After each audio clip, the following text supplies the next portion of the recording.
You wake up, the alarm screams, and you feel nothing. Not tired, not sick, just empty. You scroll through motivational quotes, watch productivity videos. Tell yourself, just do it. But here's what nobody's telling you.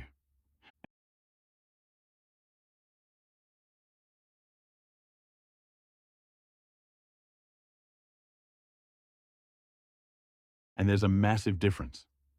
Let's start with what you're not experiencing. Lack of motivation, that's when you can do something, but choose not to. You have the energy, you have the capacity, you just don't want to. Emotional exhaustion, that's when you want to do something, but physically and mentally cannot. Your body says no. Your mind says no.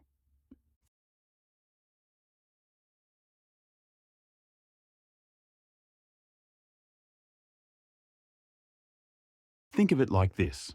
Your phone can be turned off, or it can have a dead battery.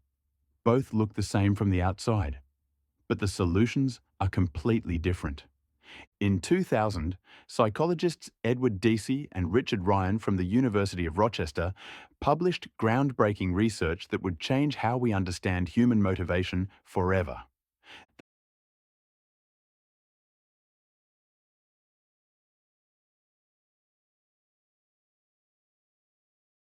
They discovered something profound. Humans have three fundamental psychological needs that, when unsatisfied, don't just reduce motivation, they create emotional exhaustion. Autonomy, the need to feel in control of your choices. Competence, the need to feel effective and capable. Relatedness, the need to feel connected and valued. When even one of these is chronically deprived, your emotional resources don't just decrease, they hemorrhage. And here's the kicker. Modern life is specifically designed to violate all three.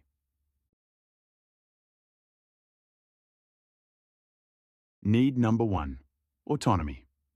2024 research shows that when people perceive low autonomy in decision making, they experience significantly higher emotional exhaustion, even when the work itself isn't objectively difficult.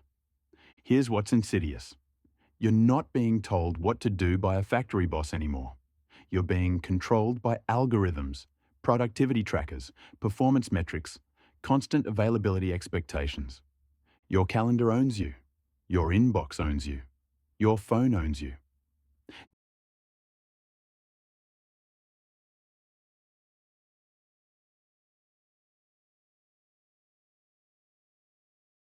Dacey and Ryan's research across hundreds of studies found the pattern is undeniable. The less control you have over how, when, and why you work, the faster you burn out. And it's not just work. Social media algorithms decide what you see. Streaming services decide what you watch. Even your friends' opinions flood your brain before you've formed your own. Every time you say, I have to, instead of I choose to, you're eroding your autonomy. And your emotional reserves pay the price.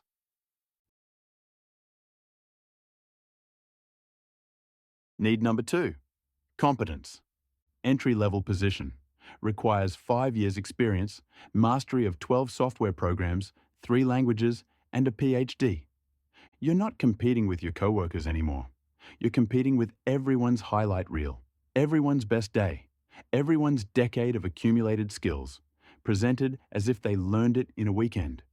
And just when you finally feel competent at something, the industry changes. The software updates. The algorithm shifts. Your skills are obsolete. Recent 2023 research on emotional exhaustion found something devastating. When people feel incompetent, not because they are incompetent, but because the standards are impossible, they develop what's called learned helplessness. You stop trying not because you're lazy, but because your brain has learned that effort doesn't equal results.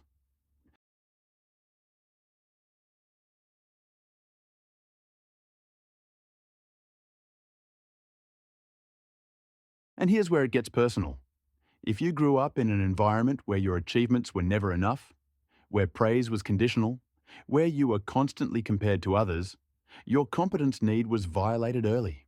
So now, Even small setbacks feel catastrophic because they're not just about this moment. They're about a lifetime of feeling not good enough. Need number 3, relatedness. Humans are tribal animals. We're wired for face-to-face connection, physical touch, shared experiences. But we've replaced genuine connection with digital simulation. We have 1,000 followers, but no one to call at 2 a.m. We're networking instead of making friends. At work, you're told to be professional, which often means suppress your humanity. Don't be too emotional. Don't share too much. Keep it surface level. 2024 studies on teacher emotional exhaustion found that strong, authentic relationships, where people felt genuinely seen and valued, acted as a buffer against burnout, even in high-stress environments.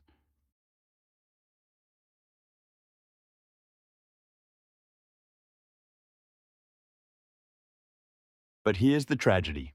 We're more connected than ever and more lonely than ever because likes aren't love, comments aren't conversations, and followers aren't friends. When you spend all day performing instead of connecting, managing your image instead of sharing your truth, you're not just lonely, you're emotionally drained. Now, here's where it gets really dark. When all three needs are violated simultaneously, they don't just add up, they multiply. You feel controlled, you feel incompetent, you feel alone. So what do? You try to regain control by working harder, but you don't have the competence because you're exhausted. So you isolate to focus, which makes you more lonely, which drains you further. This is the emotional exhaustion spiral, and it's designed by modern systems. Your workplace wants control, not autonomy. Your school values grades, not growth. Your social media wants engagement, not genuine connection. 2023 research on burnout found that 56.3% of students in online learning environments showed high emotional exhaustion. Not because they were lazy, because the system violated their basic psychological needs. And the cruelest part? When you're emotionally exhausted, people call you unmotivated. Your parents, you're just not trying hard enough. Your boss, you're not a team player. Your friends, you're being negative. Yourself, what's wrong with me? Nothing is wrong with you. You're a human being with human needs that aren't being met.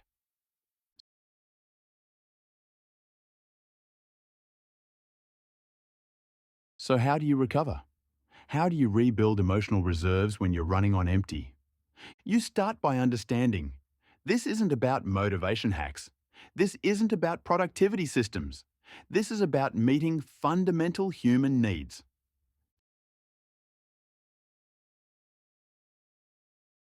Step 1. Find pockets of autonomy wherever you can. You might not control your work hours, but you control your morning routine. You might not choose your assignments, but you choose your approach. You might not pick your circumstances, but you choose your response. Start small. Turn off non-essential notifications. Block out 1 hour a day that's yours. Practice saying no without justification.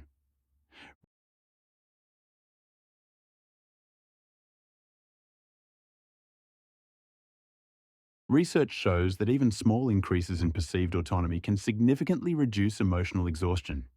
You don't need to quit your job tomorrow. You need to find where you do have choice and exercise it.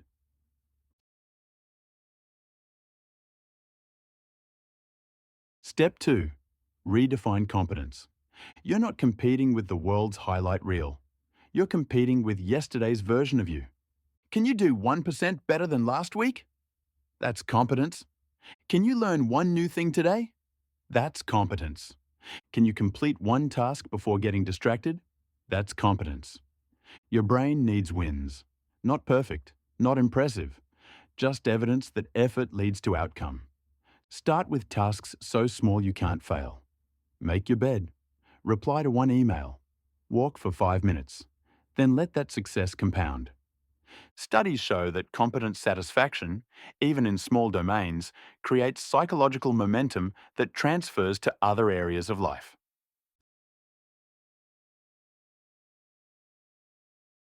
Step 3. Prioritize depth over breadth in relationships.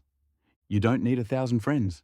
You need 3 people who actually know you, who see you, who you can be human with. And here's the hard part. You have to be vulnerable. You have to risk being seen in your exhaustion, your struggle, your imperfection. Because connection doesn't happen through your highlight reel. It happens through your humanity. 2024 research found that authentic relationships, where emotional support was mutual and genuine, dramatically reduced emotional exhaustion, even when external stresses remained high, and contribute to others' well-being. Not because you should, but because giving from genuine care, when you're not depleted, refills your reserves too.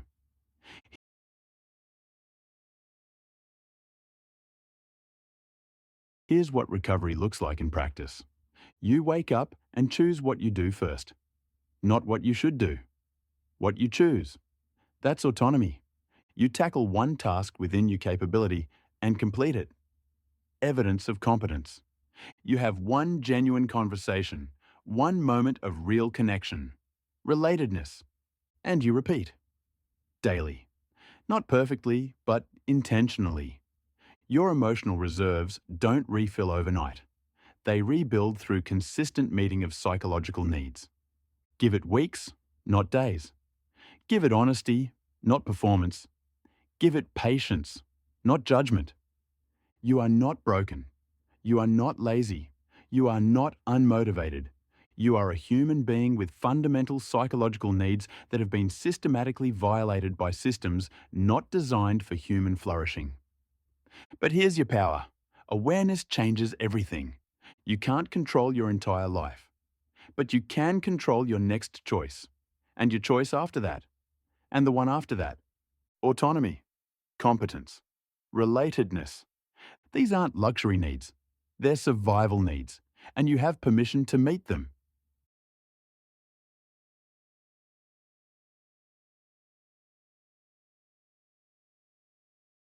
Start today. Start small.